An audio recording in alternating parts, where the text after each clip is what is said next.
हिंदी की क्लासेस में आज फिर से सभी व्यूवर्स का बहुत बहुत स्वागत है। इससे पहले हम संधि को डिस्कशन कर चुके हैं और उसके पहले हम 2 चैप्टर और को डिस्कशन कर चुके हैं, जिसमें वर्ण का एक चैप्टर है। उन सभी चैप्टरों को हम यहाँ पर डिस्कशन कर चुके हैं। तो आज का जो चैप्टर है, आज का चैप्टर का नाम है समास, और समास को हम पढ़ेंगे ट्रिक के माध्यम से, ताकि आप देखते ही आंसर लगा सकें। तो आइए देखते हैं वीडियो को और प्रारंभ करते हैं समास की क्लास को। वीडियो को आप अंत तक देखेंगे। जब आप अंत तक देखेंगे तो तभी आपके सभी डाउट समास से संबंधित क्लियर होंगे, और कोई भी क्वेश्चन इससे बचेगा नहीं, इससे बाहर नहीं आएगा। जब आप समास को जान लेंगे, समास के बारे में आप जानकारी प्राप्त कर लेंगे। तो आइए प्रारंभ करते हैं समास। सबसे पहले जानेंगे कि समास कहते किसको हैं। देखिए यहाँ पर दिया गया है,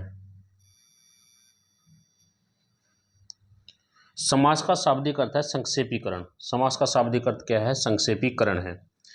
परिभाषा की यदि बात करें, 2 या 2 से अधिक शब्दों के मेल से बने हुए, 2 या 2 से अधिक शब्दों के मेल से बने हुए। देखिए यहाँ पर शब्दों का इस्तेमाल हुआ है, न कि वर्णों का। अगर यहाँ पर वर्णों का इस्तेमाल हो जाता तो क्या बन जाती? संधि बन जाती। जब किसने किस चीज़ का इस्तेमाल किया है? शब्दों का। 2 या 2 से अधिक शब्दों के मेल से बने हुए एक नवीन एवं सार्थक शब्द को समास कहते हैं। समास में 2 पद होंगे, पहला एक पूर्व पद होगा और दूसरा उत्तर पद होगा। इतना क्लियर हो गया? समास में 2 पद होंगे, पूर्व पद और उत्तर पद। जबकि संधि में किन चीज़ों का मेल होता है? संधि में होता है वर्णों का मेल। और समास में किस प्रकार का मेल होगा? समास में होगा शब्दों का मेल। दोनों के बीच अंतर आप समझ गए होंगे, इतना क्लियर हो चुका होगा। अब सामासिक शब्द या समस्त पद। समास के नियमों से निर्मित शब्द सामासिक शब्द कहलाते हैं। समास के नियमों से निर्मित शब्द सामासिक शब्द कहलाते हैं। इसे समस्त पद भी कहते हैं। समास होने के बाद विभक्तियों के चिन्ह या परसर लुप्त हो जाते हैं। विभक्ति के जो चिन्ह है उनका क्या हो जाएगा? लोप हो जाएगा। जैसे राजपुत्र हो गया, अर्थात राजा का पुत्र हो गया। का क्या हो गया? इसमें लोप हो गया है। समास विग्रह महत्वपूर्ण है। किसी भी समास का पता करने के लिए सबसे पहले उसका समास विग्रह करना जरूरी है। जब आप उसका समास विग्रह कर देंगे तो उससे आप पता कर पाएंगे कि कौन सा इसमें समास है। सामासिक शब्दों के बीच के संबंध को स्पष्ट करना समास विग्रह कहलाता है। जैसे राजपुत्र है, राजपुत्र का समास विग्रह कैसे किया हमने? राजा का पुत्र। तो राजा का पुत्र, इसका हमने समास विग्रह कर दिया, तो इससे हम आसानी से पता लगा सकते हैं कि कौन सा इसमें समास है। इतना क्लियर हो गया? अब आगे चलते हैं। समास के भेद की यदि बात करें, समास देखेंगे यहाँ पर। पहला क्या है? अव्ययीभाव समास, तत्पुरुष समास, बहुव्रीहि समास, द्वंद्व समास। ठीक है जी, ये समास है यहाँ पर। और कौन कौन से? अव्ययीभाव, तत्पुरुष, बहुव्रीहि और द्वंद्व समास। अव्ययीभाव में 2 हैं, पहला अव्ययी पूर्व है, फिर नामपद पूर्व है। तत्पुरुष समास में कितने हैं? देखिए, कर्मधारय है, द्विगु है, लुप्त कारक चिन्ह है, अलुक है, उपपद है, नुय है और लुप्त पद है। और बहुव्रीहि समास में क्या है? समान अधिकार है, व्याधिकरण है, तुल्य योजक है, व्यतिहार है। और द्वंद्व समास में क्या है? इतरेतर द्विंद है, समाहार है द्विंद है, और वैकल्पिक द्विंद है। और तीसरा क्या है? और चौथा क्या है? एकेश अर्थात वृत्ति। अब देखेंगे यहाँ पर पदों की प्रधानता के आधार पर हमने कैसे इनको डिवाइड किया है। यहाँ पर आप ध्यान से देख लेंगे। प्रथम खंड, जिस खंड पर अर्थ का मुख्य बल पड़ता है, जिस खंड पर अर्थ का मुख्य बल पड़ता है उसे प्रथम खंड कहते हैं। अर्थात मुख्य बल जिस पर पड़ेगा उसको क्या कहेंगे? प्रथम खंड कहेंगे। गौण खंड, जिस खंड पर अर्थ का बल नहीं पड़ता, जिस खंड पर अर्थ जो हमने निकाला है उसका बल नहीं पड़ता, उसे क्या कहेंगे? गौण खंड कहेंगे। प्रमुख समास की यदि बात करें, पहला क्या है? अव्ययीभाव समास। पहले इनको बेसिक से देख लेंगे, फिर इनके बारे में विस्तृत जानकारी भी लेंगे। अभी बोर नहीं होना है वीडियो में, पहले बेसिक से देख लेंगे, फिर उसके बाद विस्तृत जब जानकारी देंगे हम आपको इसी वीडियो में देंगे, तो तब आप अच्छे से इसको समझ पाएंगे। देखिए, अव्ययीभाव समास की जो प्रधानता होगी, इसमें क्या होगा? पूर्व पद प्रधान होगा। दूसरा यहाँ पर तत्पुरुष समास है। तत्पुरुष समास की क्या विशेषता है? इसमें उत्तर पद प्रधान होगा। और तत्पुरुष समास में 2 हैं, कर्मधारय समास और द्विगु समास। इन दोनों में भी क्या होगा? उत्तर पद प्रधान होगा। लेकिन द्वंद्व समास में क्या होगा? दोनों के दोनों पद क्या होंगे? प्रधान होंगे। और अव्ययीभाव समास में क्या होगा? बहुव्रीहि समास में क्या होगा? दोनों पद अप्रधान होंगे। देखिए, इनमें सबसे ज़्यादा जो महत्वपूर्ण है बहुव्रीहि समास है, उसको पहचानना कठिन होता है थोड़ा सा। तो इसको हम यहाँ पर देख लेंगे। अब प्रारंभ करते हैं अव्ययी भाव समास से। देखिए अव्ययी भाव समास के बारे में क्या कहा गया है। अव्ययी भाव समास, जिस समास में पूर्व पद अव्यय हो उसे अव्ययी भाव समास कहते हैं। जिस समास में पूर्व पद अव्यय हो उसे अव्ययी भाव समास कहते हैं। अर्थात हम ये भी कहते हैं कि प्रत्येक उपसर्ग वाला शब्द, प्रत्येक उपसर्ग जिसके प्रारंभ में उपसर्ग लगा होगा वो क्या होगा, अव्ययी भाव समास कहलाएगा। समझिए उपसर्ग को हमने आपको बता ही दिया था इससे पहले की जो वीडियो है, शायद से इससे पहले जो वीडियो डली थी उससे पहले वाली वीडियो में हमने अवयव को यहाँ पर विस्तृत रूप से बताया था कि अवयव किसको कहेंगे, अव्ययी भाव समास। जिस पद के प्रारंभ में क्या लगेगा, उपसर्ग लगेगा। उपसर्ग को हमने आपको पढ़ा दिया है इससे पहले की जो वीडियो है उसमें। क्लियर हो गया इतना। अब इसके नियम की बात करें अव्ययी भाव समास। देखिए पूर्व पद अव्यय अर्थात प्रधान होगा और उत्तर पद क्या होगा, अप्रधान होगा। पहला पद नाम पद समास में पहला पद अवयव या उपसर्ग न होकर संज्ञा या विशेषण शब्द होगा। क्या होगा, या तो संज्ञा होगा या फिर क्या होगा, विशेषण होगा, अर्थात विशेषता बताएगा। हिंदी में ऐसे समासों का प्रयोग बहुत होता है। हिंदी में इस प्रकार के जो विशेषण है, इस प्रकार के जो शब्द है उनका प्रयोग बहुत ही ज्यादा होता है। किस प्रकार के, अव्ययी भाव समास का। अब इसका उदाहरण से हम समझेंगे, उदाहरण से हम समझेंगे। जैसे क्या दिया गया, प्रतिदिन, प्रति प्लस का दिन, प्रतिदिन अर्थात दिन दिन। यथाशक्ति, यथा प्लस का क्या हो गया, शक्ति हो गया। देखिए सबके शुरू में क्या हो रहा है, यहाँ पर देख सकते हैं आप, इस्तेमाल किया गया है उपसर्ग का। प्रति क्या है, उपसर्ग है, यथा भी उपसर्ग है, आ भी उपसर्ग है, अनुपसर्ग है, ये सभी क्या है, उपसर्ग है। इनके जिसके भी प्रारंभ में उपसर्ग का प्रयोग किया जाएगा वही अव्ययी भाव समास होगा। इतना क्लियर हो चुका होगा। उदाहरण देख लेंगे। प्रतिदिन है, यथाशक्ति है, आमरण है, अनुरूप है, यथाक्रम है, भरपेट है। तो ये सभी क्या है, अव्ययी भाव समास है। ये समास क्लियर हो गया। अव्ययी भाव समास यानी कि जिनके भी प्रारंभ में आपको उपसर्ग लगा हुआ मिलेगा उसी को क्या कहेंगे, हम अव्ययी भाव समास कहेंगे। इतना क्लियर हो गया। अब आगे चलेंगे। अगला जो समास दिया गया है वह है तत्पुरुष समास। देखिए तत्पुरुष समास की क्या क्या खासियत है। जिस शब्द में पूर्व पद विशेषण होने के कारण गौण तथा उत्तर पद विशेष्य होने के कारण प्रधान हो। इनके उत्तर पद क्या होगा, इसमें प्रधान होगा। उत्तर पद क्या होगा, इसमें प्रधान होगा। तो उसी को ही क्या कहेंगे, हम यहाँ पर तत्पुरुष समास कहते हैं। इसके नियम के बारे में तालिका दी गई। इसमें पूर्व पद विशेषण अर्थात अप्रधान होगा और उत्तर पद क्या होगा, विशेष्य होगा, और ये क्या होगा, प्रधान होगा। कितना क्लियर हो गया।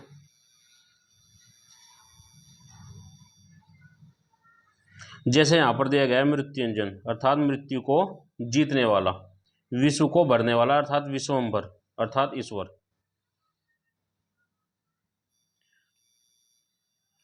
अब यहाँ पर तत्पुरुष समास की बात कर लेंगे। तो तत्पुरुष समास के कितने भेद दिए गए हैं यहाँ पर। देखिए तत्पुरुष समास के दिए गए यहाँ पर 6 भेद। पहला क्या है, कर्म तत्पुरुष, दूसरा कर्ण, तीसरा संप्रदान, चौथा अपादान, पांचवा संबंध और छठा अधिकरण।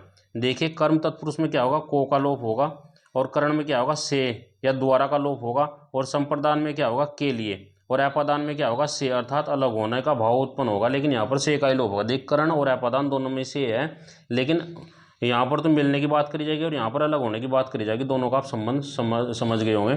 संबंध में क्या होगा, का के की का लोप होगा, और अधिकरण में क्या होगा, यहाँ पर में और परे का लोप होगा। उदाहरण से हम इनको अच्छी तरीके से समझ पाएंगे। तो उदाहरण यहाँ पर देख लेंगे, हम इसके एग्जाम्पल देख लेंगे। देखिए यहाँ पर दिया गया है उदाहरण। देखिए कर्म क्या है, कर्म, कर्म तत्पुरुष। देखिए कर्म तत्पुरुष में क्या दिया गया है, उदाहरण क्या है, गिरह कट अर्थात गिरह को काटने वाला। यहाँ पर किस चीज का इस्तेमाल हो रहा है, को, अर्थात को का क्या हो रहा है, गिरह कट यदि हमने लगाया तो को का लोप हो गया है। स्वर्गवास, स्वर्ग को वास, यहाँ पर भी को का लोप हो गया। कर्म तत्पुरुष के बारे में आप समझ चुके होंगे। कर्ण तत्पुरुष, मन चाह अर्थात मन से चाह। यहाँ पर देखिए से तत्पुरुष, से का लोप हो रहा है। बिहारी रचित, बिहारी द्वारा रचित, यहाँ पर देखिए द्वारा का जो है लोप हो रहा है। आगे संप्रदान, रसोई घर, रसोई के लिए घर, किसके लिए घर, रसोई के लिए घर। यहाँ पर के का लोप हो रहा है, के लिए का यहाँ पर लोप हो रहा है। तो कौन सा तत्पुरुष हो गया, यहाँ पर संप्रदान तत्पुरुष हो गया है। चौथा है इसमें देखिए मार्ग वे, मार्ग के लिए वे, किसके लिए वे किया गया है, मार्ग के लिए वे किया गया है। तो के लिए का यहाँ पर लोप हो गया है। चौथा है यहाँ पर अपादान तत्पुरुष, देश निकाला, देश निकाला यानी कि देश से निकाला। देखिए यहाँ पर देश से क्या हो रहे हैं, अलग हो रहे हैं। ऋण मुक्त, ऋण से क्या हो रहा है, मुक्त हो रहे हैं, यानी कि जहाँ पर अलग होने का भाव उत्पन्न होगा और से का लोप होगा तो वहाँ पर कौन सा तत्पुरुष होगा, अपादान तत्पुरुष समास वहाँ पर होगा। देखिए दोनों में भेद ही है, कर्ण तत्पुरुष में और अपादान तत्पुरुष में भी, कि यहाँ पर तो अलग होने की भावना उत्पन्न होगी और यहाँ पर अलग होने की भावना उत्पन्न नहीं होगी। पांचवा जो समास दिया गया है संप्रदान तत्पुरुष समास, गंगा जल, गंगा का जल, दीनानाथ, दीनों के नाथ, अर्थात यहाँ पर का की का क्या हो रहा है, लोप हो रहा है। यही हमने आपको उसमें पिछले जो टेबल दिखाई थी उसमें बताया था और उदाहरण में भी यहाँ पर दिया गया है। छठा दिया गया है आपका, छठा देख लेंगे, नगरवास, नगर में वास अर्थात नगर में बसने वाला, कहाँ पर बस रहा है, नगर में बस रहा है भाई। आप बीती, आप पर बीती, में और पर का क्या हो रहा है यहाँ पर, लोप हो रहा है। उदाहरण से भी आप समझ सकते हैं अधिकरण तत्पुरुष जहाँ पर होगा।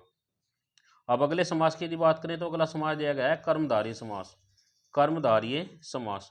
तो कर्मधारय समास को हम कैसे पहचानेंगे, यहाँ पर देखिए, कर्मधारय समास, पूर्व पद विशेषण, पूर्व पद क्या होगा, जिस शब्द का उत्तर पद प्रधान और पूर्व पद का उत्तर पद में विशेषण विशेष्य अथवा उपमेय उपमान का संबंध वह कर्मधारय समास कहलाता है। यह परिभाषा तो आपकी समझ नहीं आई होगी, लेकिन हम दूसरे तरीके से बताएंगे। इसमें क्या होगा, पूर्व पद विशेषण होगा और उत्तर पद क्या होगा, विशेष्य होगा। सीधे सीधे शब्दों में आप लिख लेंगे, पूर्व पद विशेषण और उत्तर पद विशेष्य होगा, तो वहीं पर ही कौन सा समास होगा, आपका कर्मधारय समास होगा। यानी कि हम सीधे शब्दों में अगर और ही साधारण करें, इससे भी साधारण ये हो सकता है कि जब भी किसी भी शब्द की विशेषता बताई जाएगी, किसी के बारे में विशेषता प्रकट करी जाएगी, वहां पर ही कर्मधारय समास होगा। यानी कि विशेषता प्रकट करनी है, अब जहां पर भी किसी भी चीज की विशेषता प्रकट करी जाएगी वहां पर ही कर्मधारय समास होगा। उदाहरण से देख लेंगे, नीलकंठ, कंठ कैसा है भाई, नीला है, विशेषता प्रकट कर दी, कैसा कंठ है, नीला है। नीलकमल, कमल कैसा है, नीला है, विशेषता प्रकट कर दी किसकी, कमल की, कैसा है कमल, नीला है। पीतांबर, वस्त्र कैसे हैं, पीले हैं, वस्त्रों की विशेषता प्रकट कर दी। महादेव, देव कैसे हैं, महान है। नील गाय, गाय कैसी है, नील है, नीली है। परमानंद, आनंद कैसा है, परम है। नीलकंठ, कंठ कैसा है आपका, नीला है, कंठ की विशेषता प्रकट कर दी। महात्मा, आत्मा कैसी है, आत्मा कैसी है, महान है। सत धर्म, धर्म कैसा है, सत है। अधपका, पका पका कैसा है, आधा है, आधा पका हुआ है ये, ठीक है। विशेषता प्रकट कर दी फल की कि अधपका है अर्थात आधा पका हुआ फल है। तो जहां पर भी किसी भी शब्द में कोई विशेषता प्रकट करी जाएगी उसकी, तो वहीं पर ही कौन सा समास होगा, आपका कर्मधारय समास होगा। इसको पहचान सकते हैं आप आसानी से, इसमें कोई दिक्कत वाली बात नहीं होनी चाहिए। कर्मधारय समास आपका कंप्लीट हो चुका है। अब आगे चलते हैं।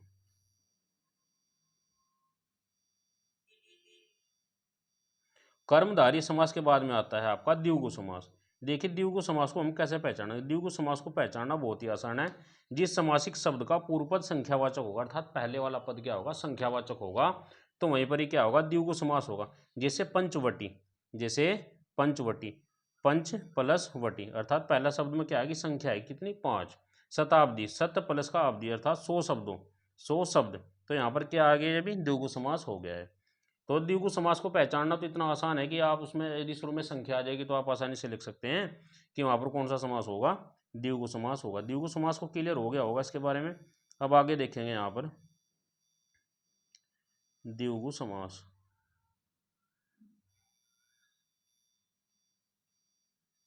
द्विगु समास क्लियर हो गया।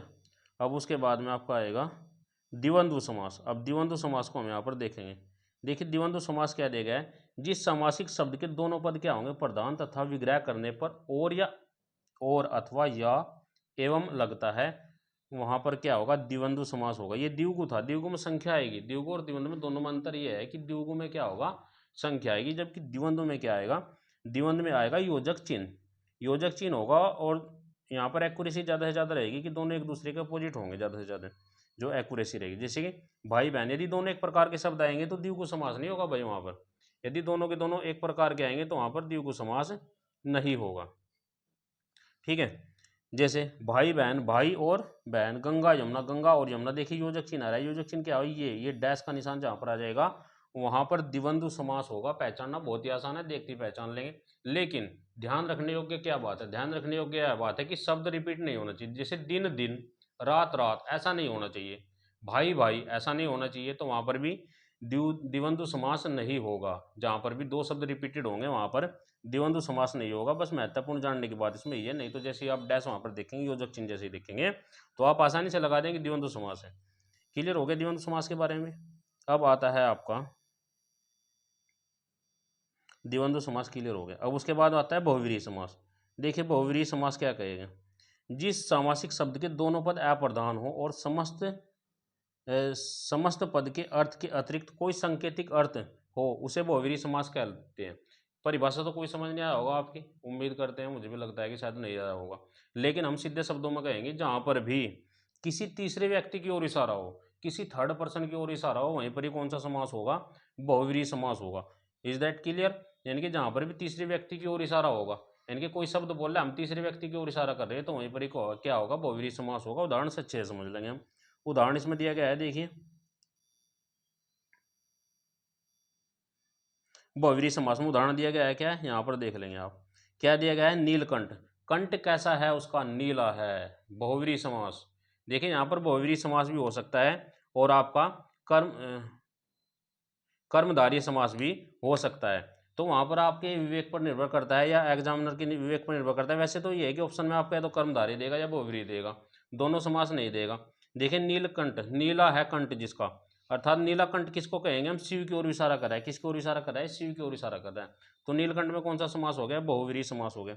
चक्र पाणिनि, चक्र कौन धारण करता है? चक्र तो सिर्फ एक ही व्यक्ति है जो धारण करता है, वो कौन है? श्री कृष्ण। तो श्री कृष्ण सॉरी विष्णु, विष्णु या श्री कृष्ण के बारे में यहाँ पर बात हो रही है। चक्र पाणिनि यहाँ पर कहा गया है किसको? विष्णु को। चंद्रमौली, चंद्रमौली किसको कहा गया है यहाँ पर? शंकर को कहा गया है। चंद्र है सिर पर, चंद्र तो सिर पर सिर्फ एक ही व्यक्ति के है, एक ही भगवान के है, वो है शंकर भगवान, और उनको ही क्या कहा गया है यहाँ पर? चंद्रमौली कहा गया। तो वहां पर भी क्या है? बहुव्रीहि समास है। यानी कि यहाँ से आप समझ सकते हैं उदाहरण से कि जब भी तीसरे व्यक्ति की ओर इशारा होगा तो वहां पर कौन सा समास होगा? बहुव्रीहि समास होगा। और इसमें एक आप रख देंगे लंबोदर। लंबोदर किसको कहेंगे? लंबोदर का आपको पता होगा, लंबोदर गणेश को कहते हैं। किसको कहते हैं? लंबोदर गणेश को। तीसरा व्यक्ति, इनकी धरती पर सिर्फ एक ही व्यक्ति है, गणेश है। लंबोदर का जैसे हम नाम लेंगे तो तुरंत से गणेश जी की मूर्ति हमारे सामने आ जाएगी, उनका चित्र ध्यान आ जाएगा। तो इसी को क्या कहेंगे? बहुव्रीहि समास कहेंगे। उसी के साथ में दशानन है। दशानन किसको कहा जाता है भाई? दशानन कहा जाता है रावण को। इनके तीसरे व्यक्ति की ओर इशारा हो रहा है। तो दशानन तो सिर्फ एक ही है पृथ्वी पर, वो कौन है? रावण, जिसके 10 सिर हैं। तो यहाँ पर भी कौन सा समास हो गया? बहुव्रीहि समास ही हो गया। तो सभी व्यूअर्स का बहुत बहुत धन्यवाद। यदि वीडियो आपके लिए हेल्पफुल हो तो कृपया करके लाइक शेयर कमेंट करना ना भूलें। उम्मीद करते हैं कि समास का जो चैप्टर है ये आपकी समझ में आ गया होगा। इससे 3 से 5 क्वेश्चन आपके बनेंगे और जरूर बनेंगे सभी पेपर में, यूपी पुलिस में, यूपीएसआई में, सीटैट, यूपी टैट, सभी के सभी जिनमें हिंदी आती है उन सभी में इससे प्रश्न बनते हैं। वीडियो को 2-3 बार देख लेंगे तो समाज से संबंधित जितने भी आपके डाउट्स हैं सभी क्लियर हो जाएंगे। और कल हम आपको इससे संबंधित जितने भी एमसीक्यू क्वेश्चन है, तकरीबन 100 के आसपास एमसीक्यू क्वेश्चन होंगे, उन सभी को कल हम इनसे संबंधित एमसीक्यू क्वेश्चन की वीडियो लेकर के आएंगे। तो हमारे साथ इस प्रकार से बन रहे हैं, हम धीरे धीरे करके आपका संपूर्ण हिंदी का सिलेबस जो है कंप्लीट कराएंगे, फिर उसके बाद में आपका मैथ्स कराएंगे, फिर रीजनिंग और जीएस। इसी प्रकार से आपका यूपी पुलिस की पूरी तैयारी हम वहाँ पर 2 से 3 महीने में कंप्लीट करा देंगे। और हम आपसे वादा करते हैं कि तकरीबन आपके जो 150 क्वेश्चन आएंगे, 150 में से 120 से 130 क्वेश्चन हमारी वीडियो से आएंगे। आप देख सकते हैं, आप जितना भी इसको बार बार देखेंगे, बार बार रिपीट करेंगे, आपके सिलेक्शन होने के चांसेज उतने ही बढ़ जाएंगे। तो सभी व्यूअर्स का धन्यवाद।